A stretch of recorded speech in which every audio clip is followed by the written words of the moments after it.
La Côte d'Ivoire, premier pays producteur mondial de cacao, veut aussi devenir un leader de la transformation, valoriser localement ses matières premières. Eh bien, ce jeudi, le vice-président Timoko Emelet Kone a inauguré le complexe industriel Transcao au PK24 à Abidjan, une usine capable de transformer 50 000 tonnes de fèves par an, nous rapporte Mama Traoré.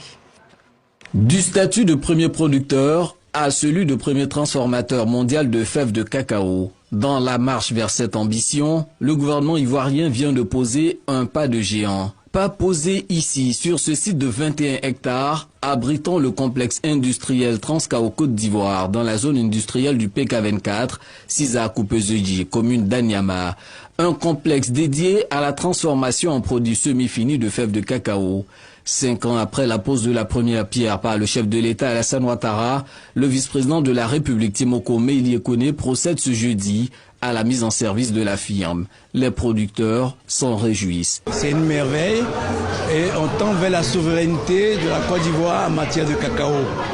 Et on profite de l'occasion pour remercier le président de la République. Les 100 milliards de dollars que le cacao engrange dans le monde, plus de 94% provient de la transformation et de la consommation. Et donc si nous accélérons la transformation, nous allons là à la recherche de 94%. Nous disons merci à Transcao d'ouvrir cette école de formation à côté de l'usine. De la conception à la réalisation, ce projet a été piloté par le Conseil du café cacao. C'est une usine de broyage de 50 000 tonnes, un entrepôt d'une capacité de stockage de 160 000 tonnes, un centre de formation au métier du cacao et du chocolat et un bâtiment administratif. Le tout pour un investissement global de 130 milliards. Au total, Transcao, c'est à ce jour plus de 1400 emplois et une capacité de transformation de 100 000 tonnes. Dans 2 ans, ce sera une capacité installée cumulée de 210 000 tonnes du fait de l'extension des lignes de production actuelles. Avec l'usine Transcao Côte d'Ivoire du PK24, la Côte d'Ivoire franchit de nouveaux paliers dans l'économie cacaoyère. Aujourd'hui, la Côte d'Ivoire transforme environ 750 000 tonnes de fèves de cacao, ce qui représente 42% de sa production nationale de cacao et lui confère la place de premier broyeur mondial devant les Pays-Bas. La capacité annuelle installée de broyage de cacao à ce jour est de 1 065 000 tonnes. À cet instant précis, la Côte d'Ivoire est à même de broyer la moitié, c'est-à-dire 50%, de sa production nationale de cacao estimée autour de 2 millions de tonnes.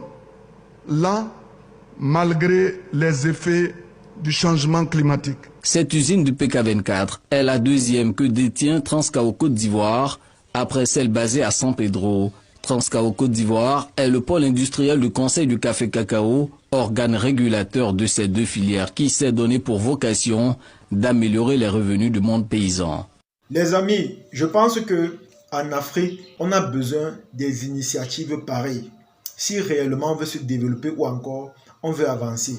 Parce que sans vous mentir, Dieu nous a bénis en tant qu'Africains en nous donnant des matières premières naturelles en abondance, de telle sorte que on peut l'utiliser localement et on peut vendre à l'extérieur.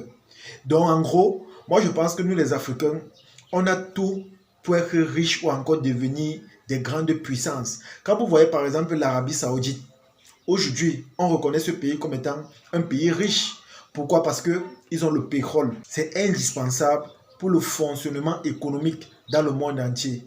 Donc du coup, ils imposent les prix qu'ils veulent. Et les autres pays n'ont pas le choix que d'accepter cela. Parce qu'on connaît ce que ça fait. On connaît l'utilité. On connaît le frein que le manque de pétrole peut engendrer dans un pays. C'est ça qui fait leur richesse.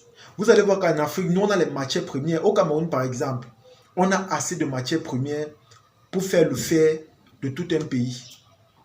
En Côte d'Ivoire, ils ont le cacao. On connaît l'utilité du cacao, on connaît l'utilité du fer. Mais à ma grande surprise, je me demande pourquoi nous sommes toujours pauvres et endettés. Je me demande pourquoi on passe notre temps à s'endetter. Pourtant, nous-mêmes, on peut transformer nos matières premières et on peut vendre à l'extérieur à des prix vraiment élevés.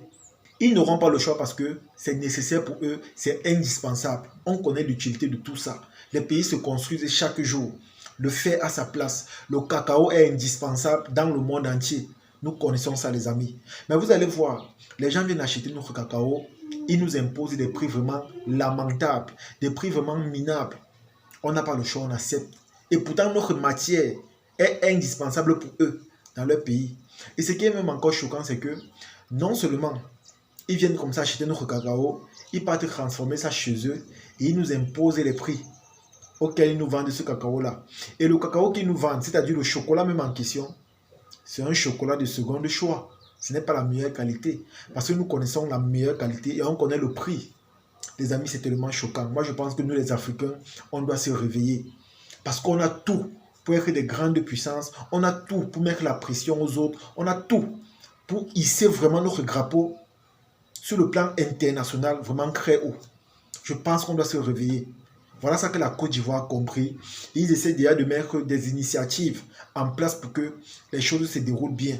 La Côte d'Ivoire, c'est le premier pays producteur de cacao dans le monde entier. Imaginez un peu qu'ils décident que voilà, ils ne font plus sortir le cacao, ils transforment tout ça de manière locale. Vous voyez que les étrangers n'auront pas le choix que de venir chez eux acheter. Et comme ça là, la population pourra imposer également le prix de leur chocolat ou encore de leur cacao. Les amis, c'est ça qu'on a besoin. On n'a pas besoin de signer des conventions ou encore de signer des accords où les gens viennent nous exploiter en nous donnant des sommes dérisoires qui ne nous servent à rien. Voilà qu'en Côte d'Ivoire, par exemple, malgré leur force économique sur leur cacao, le prix du cacao, c'est combien? Le prix du kilo, c'est combien, les amis? C'est tellement choquant.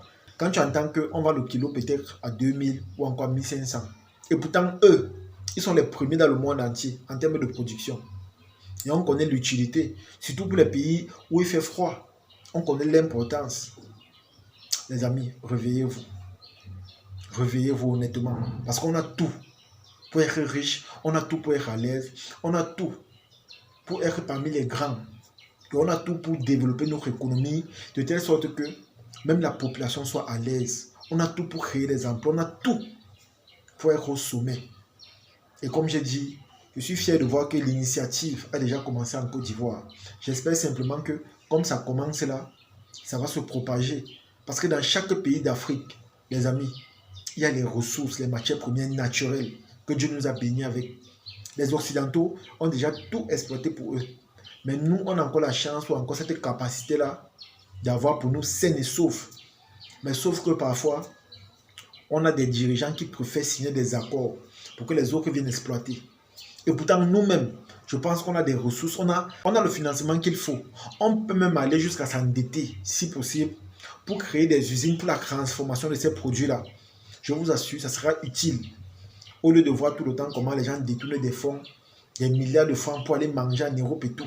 C'est tellement choquant, les amis. Donc, comme j'ai dit, essayons un peu de nous réveiller, remettons-nous en question.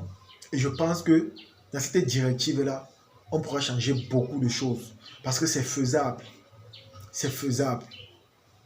Imaginez un peu.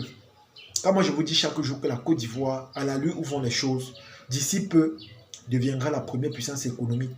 Il y a des gens qui croient que c'est du donner ou encore, il y a des gens qui croient que je parle comme ça parce que je veux commander l'affection des Ivoiriens. Non. C'est parce que quand tu vois comment ça se passe, tout est perceptible.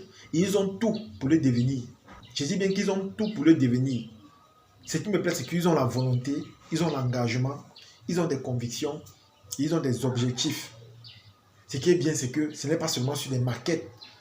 Ce ne sont pas sur les affiches qu'on va voir des projets. On voit comment ils essaient de concrétiser cela.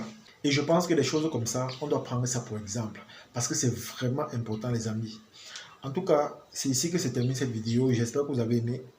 J'espère que vous avez apprécié. Comme j'ai dit, la chance que nous avons, c'est que Dieu nous a bénis avec les matières premières naturelles en abondance.